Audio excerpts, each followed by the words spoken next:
오늘 말씀을 통해 우리들의 삶 속에 주님 닮은 거룩한 열정이 회복되는 놀라운 시간 되기를 주님의 이름으로 축복합니다. 여러분 가운데 함께하기를 축복합니다. 오늘 말씀의 제목은 큰 자는 섬기는 자가 되어야 하리라. 큰 자는 섬기는 자가 되어야 하리라. 오늘 말씀을 잘 우리가 경청하고 또 묵상하면 이 시대에 하나님께서 어떠한 성도를 원하시고 계시는가, 또 우리는 신앙생활 하면서 어떠한 삶의 모습으로 하나님 앞과 사람 앞에 설 것인가에 대한 확신을 가지게 될 것입니다. 오늘 말씀이 우리 모두에게 교훈과 유익이 되기를 소망합니다. 요즘 아이들 사이에 아주 유행하는 아이템이 하나 있는데요. 혹시 포켓몬 빵이라고 혹시 들어보셨나요? 포켓몬 스티커를 모으는 그게 다시 유행이 됐어요. 한 10년 전에 한번 유행했다가 지금 다시 이제 재유행합니다. 어떤 일이 벌어지냐면 저도 이제 빵을 먹어보니까 빵도 맛있고 참 아주 좋아요. 아이템 이 내용물도 아주 좋은데 아이들이 포켓몬 스티커, 빵 속에 있는 스티커를 모으다 보니까 빵을 사가지고 스티커는 모으고 빵은 버려버려요. 이게 이렇게 돼버리는 거예요. 결국 빵을 만들었는데 빵은 찾지 않고 빵 속에 붙어있는 스티커, 주객이 전도가 돼버리는 거죠. 오늘 말씀을 통해서도 내용과 형식이 있는데 내용이 굉장히 중요하잖아요. 내용이 중요하고 형식은 내용을 담는 그릇에 지나지 않는데 오히려 형식이 너무 강조되니까 내용이 사그라져 버리는 그러한 시대가 예수님께서 살았던 시대입니다. 예수님 당시 지도자들은 율법의 내용을 버리고 형식을 굉장히 강조하면서 형식에 치중한 그러한 종교적인 모습을 보입니다. 우리가 질문해 볼 수 있어요. 왜 우리가 복음서를 읽다 보면 예수님과 만나는, 또 예수님과 대척되어 있는 많은 종교 지도자들이 본질에서 약간 좀 벗어난 것 같고 하나님의 뜻에는 좀 위배되는 것 같은 그러한 모습들이 우리 2000년을 지난 우리가 읽어도 예수님과 조금 이렇게 친화적인 관계가 아니잖아요. 예수님과 조금 대척되어 있고 예수님께서 가르치려고 하는 그 말씀의 그 본질 안에 들어와야 되는데 그 겉테두리만 이렇게 빙빙 돌고 있는 그러한 모습들이 우리가 지금 복음서를 읽어도 읽히는 거예요. 그러니까 왜 그들은 내용에 집중하지 못하고 형식을 추구하는 그러한 삶을 살았는가? 이 부분에 대한 우리가 이해가 필요합니다. 예수님 당시 사람들은 형식을 추구하게 된 그런 원인이 있어요. 예수님께서 활동하셨던 그 시대에는 명예를 가장 중요한 가치로 여겼습니다. 명예롭게 산다. 명예. 위대한 업적을 남기는 사람만 명예가 있는 것이 아니라 일상을 살아가는 모든 사람들이 명예롭게 살고 명예롭게 죽기를 원해요. 그것도 하나님 앞에서. 농부의 명예는 무엇이겠어요? 농부에게도 명예가 있고 어부에게도 명예가 있고 교사에게도 명예가 있고 부모에게도 명예가 있어요. 농부는 자기가 농사하는 이 농작물을 봄에 심고 여름에 가꾸고 가을에 소출하는 그 과정 속에 자기의 땀을 흘리고 최선을 다해서 거짓말하지 않고 먹을 것 갖고 장난치지 않고 정말 충실하게 최선을 다해서 땀 흘린 그 소출이 나왔을 때 그것을 다른 사람들이 먹어주고 그걸 통해서 다른 사람들이 건강하게 하는 것. 그래서 야, 농사 잘 지었습니다. 당신 농산물은 최고입니다. 이 말을 들을 때 명예가 회복되는, 명예로워지는 거예요. 어부들은 어떻습니까? 어부들도 최상품의 물고기, 최상품의 그 상품을 만들기 위해서 밤낮을 가리지 않고 이렇게 그 먼 바다, 가까운 바다 이렇게 가리지 않고 자기가 잡은 그 물고기를 소비자들이 맛있게 먹을 수 있는 그것을 바라보면서 야, 당신 고기는 정말 맛있습니다. 당신 고기는 정말 최고입니다. 이런 내용을, 이런 얘기를 들을 때 그 어부의 마음속에 명예로움이 있는 거예요. 부모도 마찬가지입니다. 부모, 뭐 물질을 많이 가진 그 부모가 자식들이 다 해준 거 다 해줄 수 있겠지만은 물질과 상관없이 자녀를 사랑하고 아끼고 자녀를 위해서 기도하고 자녀가 바른 신앙을 가질 수 있도록 최선을 다해서 자녀의 바른 인격과 신앙 성장을 위해서 최선을 다해서 필요한 것들을 채우는, 그래서 나중에 자식이 부모님 감사합니다. 엄마 아빠 감사합니다. 엄마 아빠가 있었기 때문에 제가 방황하지 않고 이렇게 나의 삶 속에서 내 몫을 하면서 이렇게 살아왔던 것 같아요. 나는 다른 어떤 부모님들보다 엄마 아빠가 내 엄마 아빠라서 너무 좋습니다. 아빠 엄마, 엄마가 요즘 강조되니까 엄마 아빠가 나오는데요. 아빠 엄마가 제 아빠 엄마라서 너무 좋습니다 라고 하는, 그러면 이 부모 입장에서는 이게 자식을 키우는 명예가 되는 거예요. 그래서 명예. 사람들이 그러니까 자기에게 속한 또 자기에게 주어진 일을 최선을 다하는, 이게 명예가 되는 거예요. 근데 이게 약간 곡해가 됩니다. 어떻게 곡해가 되냐면 종교 지도자들 또한 자기가 하고 있는 일을 통해서 명예를 얻고자 하는 그 마음이 들어가 버려요. 종교의 세속화가 이루어지기 시작하는데, 사실 이 종교 또 신앙, 믿음, 이건 하나님과의 관계잖아요. 우리가 다른 사람의 평가를 받을 수가 없어요. 받을 필요가 없어요. 하나님과의 관계 속에서 하나님 마음에 합하면 되는 거예요.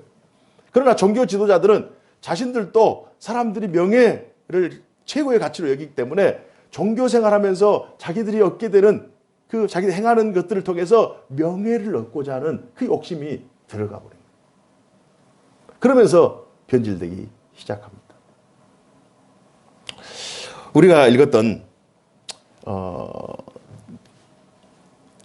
본문 5절 내용에 보면 5절, 6절, 7절을 한번 살펴보겠는데요. 예수님 당시 유대 종교 지도자들이 과연 어떤 명예를 추구하고 있었는가. 이 형식이 강조돼 버리는 그러한 그 원인이 여기에 다 들어가 있는 거예요. 말씀을 맡은 자는, 제가 생각할 때 저도 말씀을 전하는 입장에서 말씀, 하나님의 말씀의 의도, 하나님의 말씀의 그 원하시는 그 뜻, 또 그리고 하나님의 말씀을 전했을 때 그 말씀을 듣는 그 청자 입장에서의 변화된 삶, 그걸 기대하면서 하나님께서 원하시는 말씀, 하나님께서 전달하고자 하는 그 의도에 적합한 말씀이 최고의 말씀이고, 이 말씀을 전했을 때 전달하는 입장에서는 이게 명예로운 거예요. 어떤 사담이라든지 개인적인 의견이라든지 다른 어떤 사람들의 또 어떤 세력들의 위축되지 아니하고 하나님의 그 원 말씀만을 전하는 거, 이게 명예가 돼야 되는데, 오히려 당시 예수님 당시 종교 지도자들은 세상 사람들이 추구하는 그 명예욕을 자신들의 본질이 아니라 외형과 바꿔치기 해버립니다. 그래서 이런 내용들이 이제 들어가는데요. 5절에 보면 그들의 모든 행위를 사람에게 보이고자 하나니, 예수님도 그걸 간파한 거예요. 사람에게 보이고자 하나니 곧 그 경문띠를 넓게 하며, 이 경문띠를 넓게 했다. 이 경문이라고 하는 것은 하나님의 말씀, 그 히브리 알파벳 쉰이라고 하는 그 자로 이렇게 붙여 있는데요. 그 하나님의 말씀을 작게 적어가지고 어떤 네모나게 그 상자를 만듭니다. 그 상자를 만들어가지고 이마에 그걸 붙이고 왼쪽 팔에 붙여요. 지금도 그렇습니다. 지금도 유대인들이 이걸 붙이면서 아침 기도 시간에 이 문구를 가지고 이 붙이고 나서 늘 기도하는, 이게 이제 경문이라고 하는 거예요. 경문. 이 경문을 붙이는데요.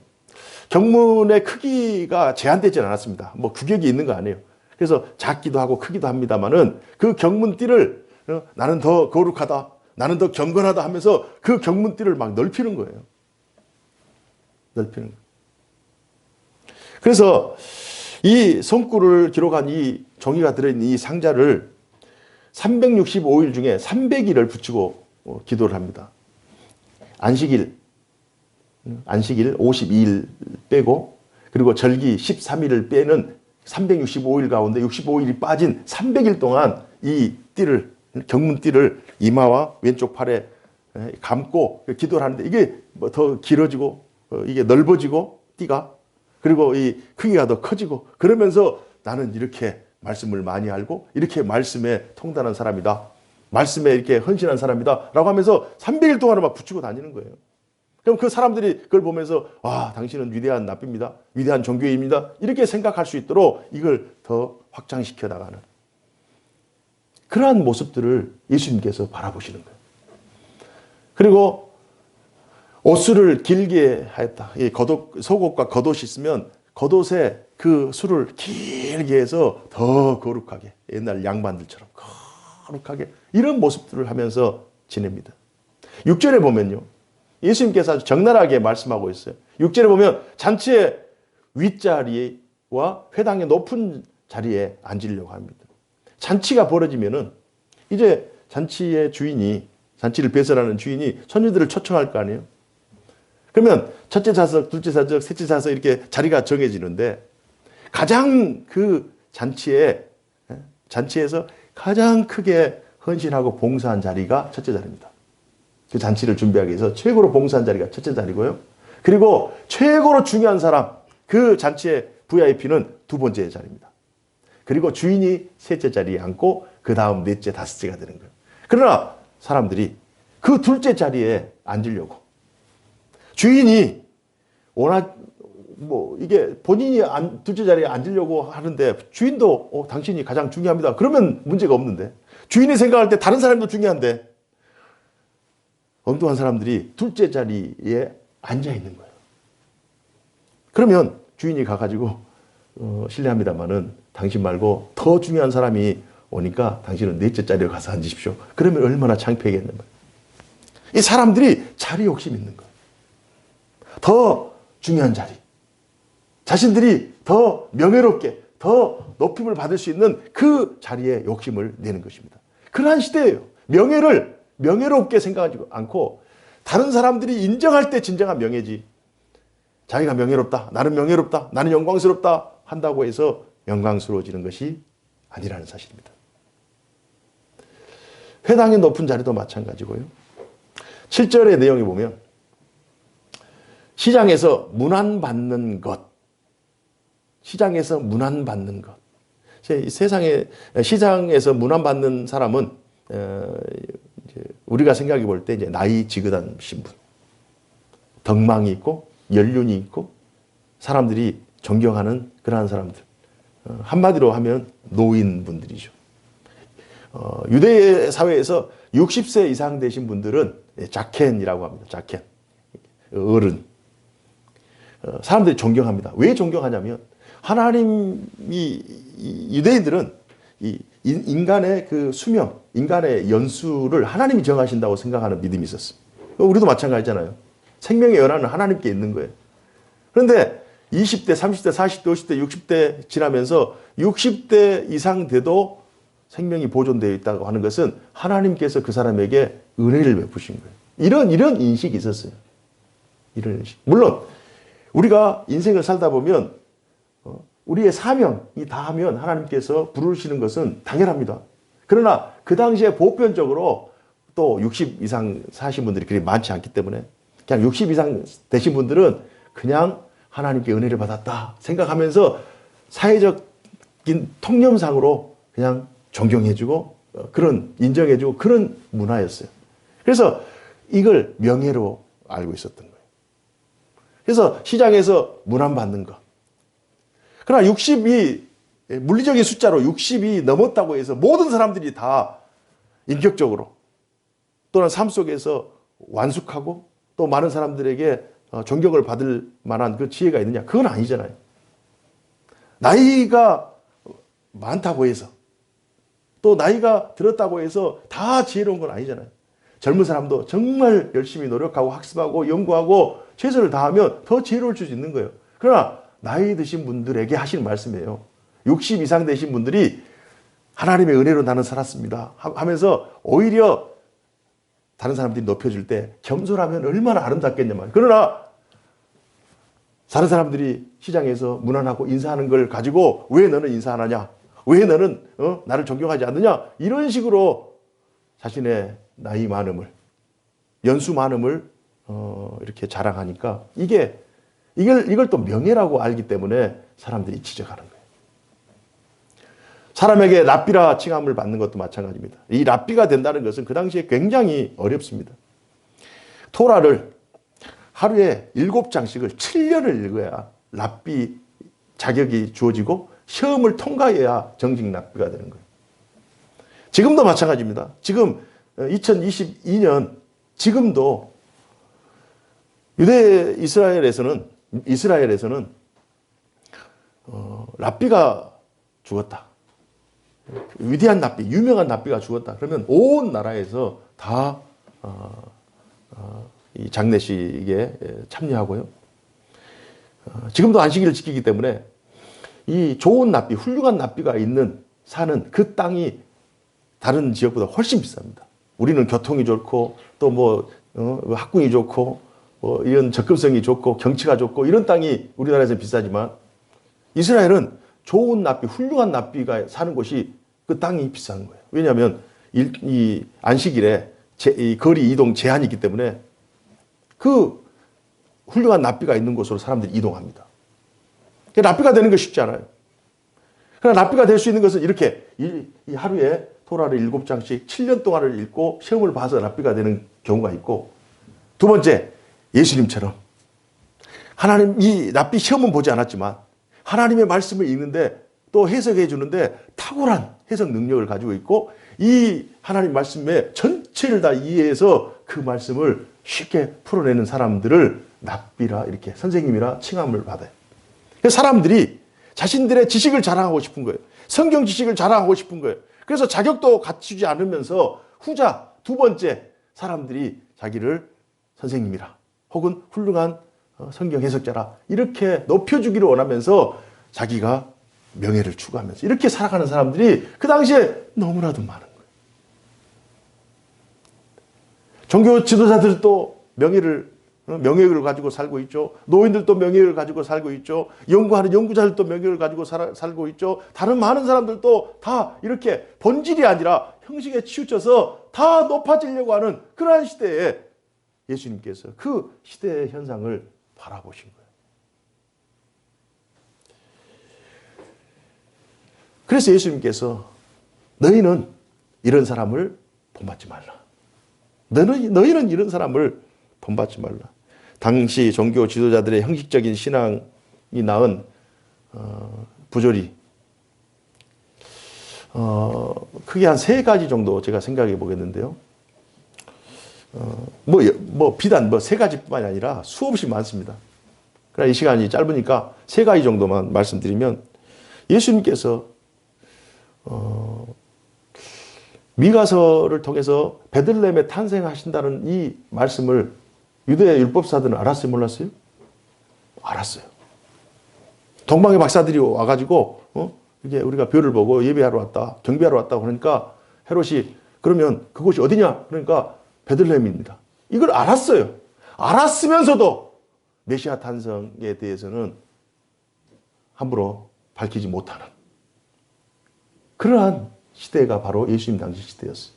본질과 내용, 본질과 형식이 바뀌어버리고 오직 명예욕만을 위해서 살아가는 사람들이 말씀의 진실, 율법학자들 또 종교인들은 그 율법에 충실할 때만 명예로워지는데 그 말씀에 충실하기보다 사람들의 평가, 사람들의 평판에만 치중하기 때문에 말씀을 말씀대로 가르치지 못하는 거예요. 말씀을 말씀대로 선포하지 못하는 거예요. 그래서 이 말씀이 곡해가 되고 말씀을 감춰버려요.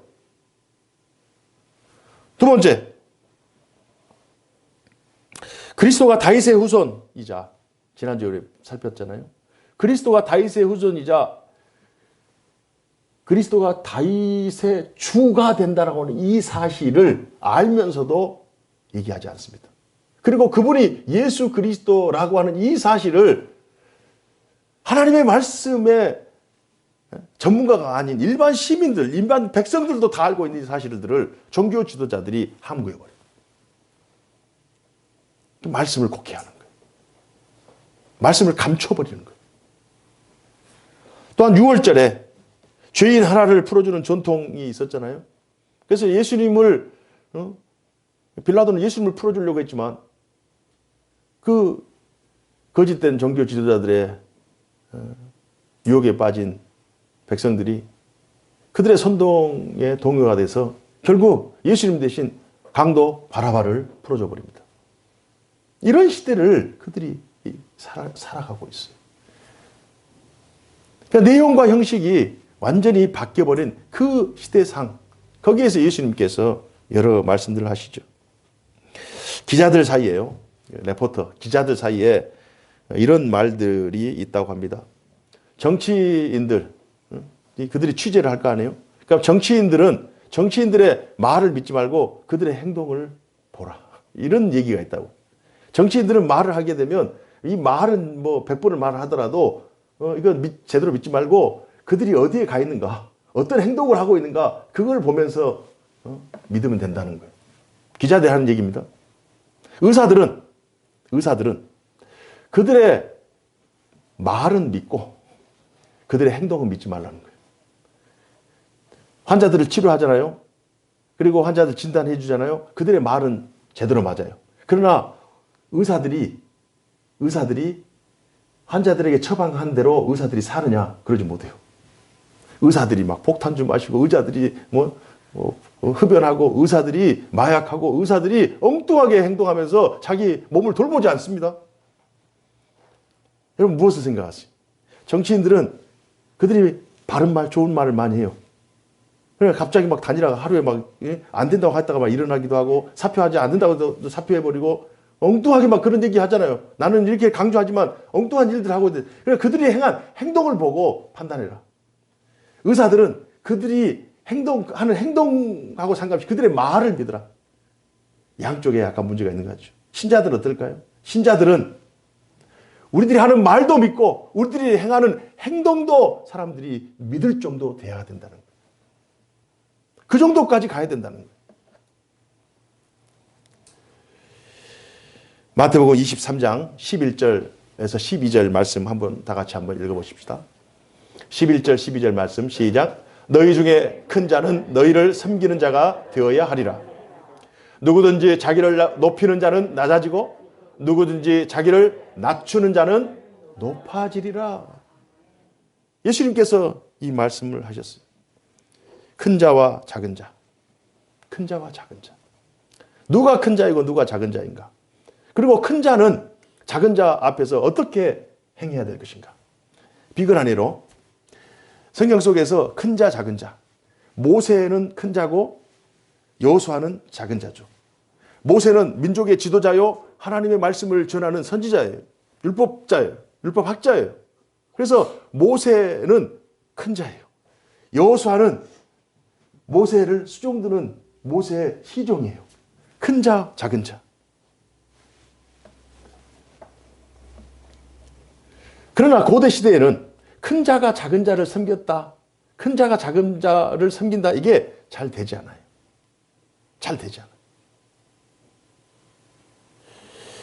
그러나 그럼에도 불구하고 예수님께서 큰 자는 섬기는 자가 되어야 하고 큰 자가 스스로 작은 자라고 생각하면서 행동하는 것이 결국 그 자가 진정으로 큰 자가 될 것이다. 자기를 높이는 자는 낮아지고 자기를 낮추는 자는 높아지리라.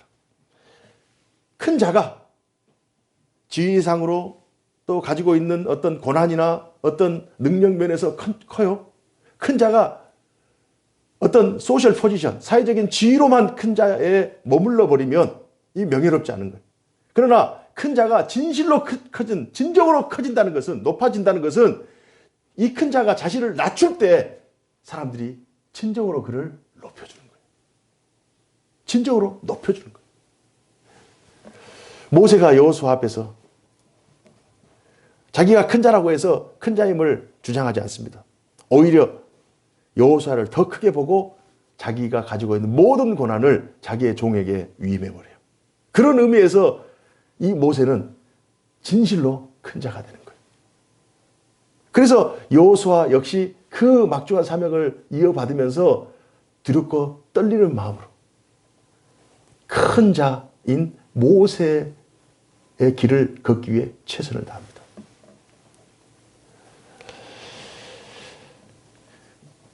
모세나 또 어떤 회사의 사장이나 또 많이 가진 어떤 부자나 어떤 큰 자는 스스로 작은 자라고 하는 마음, 스스로 그런 섬기는 마음을 가지라는 거예요. 스스로 그 마음을 가지고 있을 때 그때 비로소 높아진다는 거예요. 내가 많이 가졌기 때문에, 내가 높은 위치에 있기 때문에, 내가 상사이기 때문에, 내가 사장이기 때문에 이렇게 하면서 군림하는 자세가 되면 결국 그 사람은 존경을 받지 못해. 높아지지 못, 진정으로 높아지지 못해.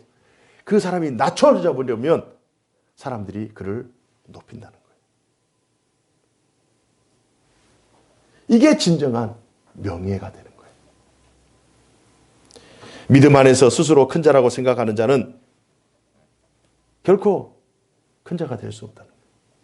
신앙인들에게 있어서, 믿는 자에게 있어서, 오늘 이 말씀을 통과하는 우리들에게 있어서 스스로 나는 높은 자다, 스스로 나는 큰 자다, 스스로 나는 뛰어난 자다 이렇게 생각하는 자는 결코 큰 자가 될 수 없고 결코 뛰어난 자가 아니에요. 자신의 낮아짐을 자랑해야 됩니다. 우리의 자랑은 그리스도요. 우리의 자랑은 그리스도를 믿는 믿음 안에서 스스로 낮아짐을 자랑해야 돼. 낮아짐을 자랑. 바울 사도는 우리의 고난이 명예라고 그랬어요. 우리의 고난이 자랑이라고 그랬어요. 그래야 그 고난이 자랑이 될 때, 그 고난을 당할 때 하나님의 은혜가 증복되는 거예요. 은혜가 드러나는 거예요. 우리의 낮아짐이 자랑이 되어야 하나님의 높아지시는, 하나님 높여주시는 그 영광이 우리 가운데 있는 거예요. 그래서 우리의 자랑은 예수 그리스도, 우리의 자랑은 우리의 낮아짐이라. 낮아짐, 이걸 자랑해야 돼요. 더 낮아졌다, 더 낮아졌다, 더 낮아졌다. 이걸 자랑해야 돼요. 낮은 대로 임하는 하나님의 은혜가 있음을 명심하시기 바랍니다. 낮은 대로 임하는 하나님의 은혜. 제가 주중에요, 어떤 한 영상을 보았어요. 설악산에 얼마 전에까지 설악산에 마지막으로 그 지게를 진 그 지게꾼, 혹시 여러분 보셨어요? 그 알고리즘에 떠가지고 봤는데 16살부터 시작해서 45년 동안 지게를 지고 설악산 그 산봉우리까지 올라갔다는 거예요. 이 성한 사람도 산 꼭대기 올라가면 2, 3일 동안 몸살을 하는데 날마다 등짐을 지고 어떤 것은 30kg, 어떤 것은 50kg, 어떤 것은 80kg짜리까지 등에 지고 그 지게를 지고 올라가는 거예요. 그분이 이런 얘기 하더라고요. 다른 사람은 돈 내고 설악산에 올라가는데 자기는 구경하면서 설악산에 올라간다고. 그분이 여러 얘기를 하는데요. 자기가 낮은 자의 입장에서 이렇게 고개를 낮추고 보니까 그 들꽃 또 시기가 계절이 바뀌면서 피는 그 자연의 변화, 이것들이 눈에 들어온다는 거예요. 그래서 이제 등짐을 지고 쭉 꼭대기로 올라가잖아요. 한계령이든지 뭐 이런 대충 뭐 올라가면은 그 올라간 그 끝에 그 맨 봉우리에서 나무들을 본다는 거예요. 그 맨 꼭대기에 있는 나무들은 다 키가 작다는 거예요. 바람이 너무 불기 때문에. 자신을 보호하기 위해서 자신의 그 우람한 어떤 그 품종, 나무의 품종들은 충분히 클 수 있는 품종이지만 스스로 몸을 낮춘다는 거예요. 바람을 다 맞아서는 결국 자기의 생존이 되지 않기 때문에 맨 꼭대기에 있는 고산에 있는 산들은 다, 나무들은 다 키가 작다는 거예요. 그러면서 그 분이 참 겸손이라고 하는 얘기를 하더라고요. 그 영상을 보면서 참 감동이 되더라고요. 아니, 믿지 않는 한 사람, 믿지 않는 사람의 그 일생을 보면서 그 산 속에서 자신이 얼마나 작은, 마치 자기는 다람쥐와 같다, 자기는 마치 사냥과 같다, 막 바위에 붙어서 사는 사냥과 같다, 자기는 늘 바위를 타고 올라가기 때문에 이런 겸손함이 있어요. 산 앞에서, 거대한 산 앞에서 스스로를 낮추는 그 겸손함이 있어요. 그러면서 그 등짐 져가지고 기부를 한 1억 정도 했더라고요. 그리고 자기 부인도 장애인이고 자기 아들도 장애인이에요.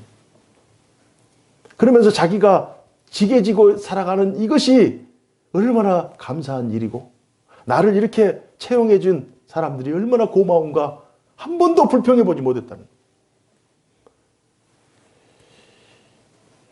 하나님을 알지 못하는 자의 겸손도 세상을 감동시키는 거예요. 그렇다면 하나님 안에 있는 우리들, 하나님을 믿는 우리들, 오늘 말씀을 통과한 우리들은 과연 어떠한 겸손을 무장하고 이 세상을 살아가야 될 것인가? 신자의 겸손은 얼마나 아름답겠는가? 사랑하는 성도 여러분, 주님을 자랑하십시다. 나 자신을 자랑하기보다 주님을 자랑하십시다. 나의 높아짐보다 나의 낮아짐을 자랑하십시다. 그리하여 바울에게 있어 고난이 명예가 되듯이 우리의 낮아짐이 우리의 명예가 되는 날을 소망하면서, 그릇된 바리새인들은 자신이 행하는 종교적인 행위, 자신들이 행하는 헌신의 행위까지도 명예의 욕으로 치장하면서 결국 본질에서 이탈해서 회칠한 무덤이다, 이런 질책을 받았어요. 그러나 우리들은 이 말씀을 통과하면서 과연 주님이 우리를 통하여 어떠한 삶의 모습을 원하고 계시는가? 부모가 겸손함으로 낮아지면 자식들을 얻어요. 자식의 마음을 얻어요. 진정한 존경을 받아요.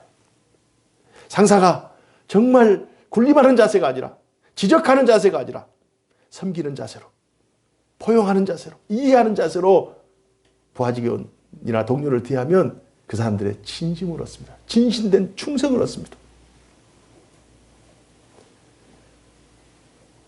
오늘 말씀을 통과하면서 우리의 자랑은 예수 그리스도, 우리의 자랑은 우리의 낮아짐. 한 주 동안도 이 말씀 붙잡고 낮은 대로 임하시는 하나님의 은혜를 누리는 우리 모두가 되기를 주님 이름으로 축복합니다. 기도하겠습니다. 사시고 역사하신 하나님 아버지 감사합니다. 오늘 주신 말씀, 주님께서 우리 각자에게 주신 말씀인 줄로 알고 이 말씀을 힘입어 우리의 삶에 변화가 있게 하시고 낮은 대로 임하시는 하나님의 은혜를 누리는 저희들 되게 하여 주옵소서. 하나님, 하늘보다 높으신 하나님께서 낮고 천한 이 땅에 육체로 오시고 육체로 사시는 것도 너무 비천한데 죽음까지 맛보신 그 낮아지심을 우리가 성경을 통하여 늘 묵상합니다. 예수님처럼 살기 원합니다. 예수님의 제자로서 예수님을 따르는 진정한 겸손의 삶, 진정으로 낮아지는 삶을 통하여 하나님께도 인정받고 많은 사람들에게도 칭찬받는 우리 모든 교우들 되게 하여 주옵소서. 주 예수님 이름으로 기도하옵나이다. 아멘.